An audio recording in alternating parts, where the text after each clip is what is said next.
ও জাহান্নামের ফেরেশতারা, এই গুনাহগার বেনামাজির ধর, জাহান্নামের হ্যান্ডকাপ হাতে লাগাইয়া জাহান্নামের দিকে নিয়ে যাও।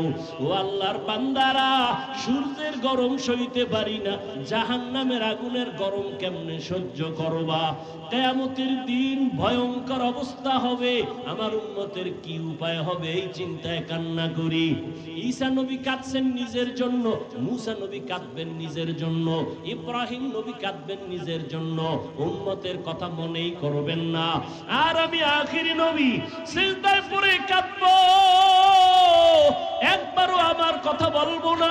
আমি বারবার আমার আল্লাহকে বলবো, আল্লাহ আমার গুনাহগার উম্মতের বাঁচাও, আমার উম্মতের বাঁচাও, একজনও যেন জাহান্নামের আগুনে না যায়। আমার উম্মত যদি জাহান্নামের আগুনে যায়, আমি জান্নাতে যাব না।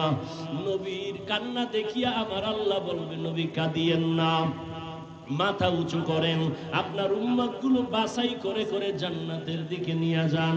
আম্মা জান বলেন, নবীজি ওই কোটি কোটি কোটি মানুষের ভেতরে আপনার উম্মত আপনি চিনবেন কি করে?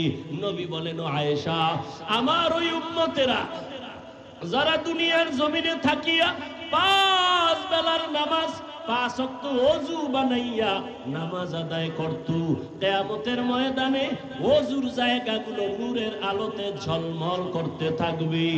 আমি দেখিয়া দেখিয়া উম্মত ধরে জান্নাতের দিকে নিয়ে যাব। প্রথমে আমি কাউসারের কিনারায় নিয়া আমি নিজে নবী উম্মতের লাইনে দাঁড় করাইয়া আমার হাতে পেয়ালায় আমি নিজে দিয়া দিয়া আমার কলিজার উম্মতের এক পেয়ালা হাউজে কাউসারের পানি পান করাবো। একবার যারা পানি পান করবে কখনো তাদের আর পিপাসা লাগবে না, লাইনে দাঁড়ায় পানি পান করবে, এরপরে জান্নাতের দিকে যাবে। হঠাৎ করে একদল উম্মতের মাঝখানে পর্দা, পেছনে বহু উম্মত। ও ফেরেশতারা, আটকাইয়া দিলা কেন? আমার উম্মত এখনো বাকি, কাউসারের পানি তো এখনো দিতে পারি নাই। নবীর জবাবে ওই ফেরেশতারা বলবেন, ও পয়গম্বর, এই উম্মতগুলো আপনার খাঁটি উম্মত না। আপনি দুনিয়া থেকে বিদায়ের পরে এই উম্মতগুলো আপনার আদর্শকে জবাই করেছে, নিজেও নামাজ পড়ে নাই, যারা নামাজ পড়তো তাদেরও পছন্দ করে নাই, নিজেও পর্দা করে নাই, যারা পর্দা করতো তাদেরও পছন্দ করে নাই, নিজেও আপনার আদর্শের দাঁড়িয়ে রাখে নাই, যারা দাড়ি রাখতো তাদেরও পছন্দ করে নাই, নিজেও হালাল ভাবে চলে নাই, হালাল খায় নাই, যারা হালাল ভাবে চলতো হালাল খাইতো তাদেরও পছন্দ করে নাই। এরকম নাই? নিজে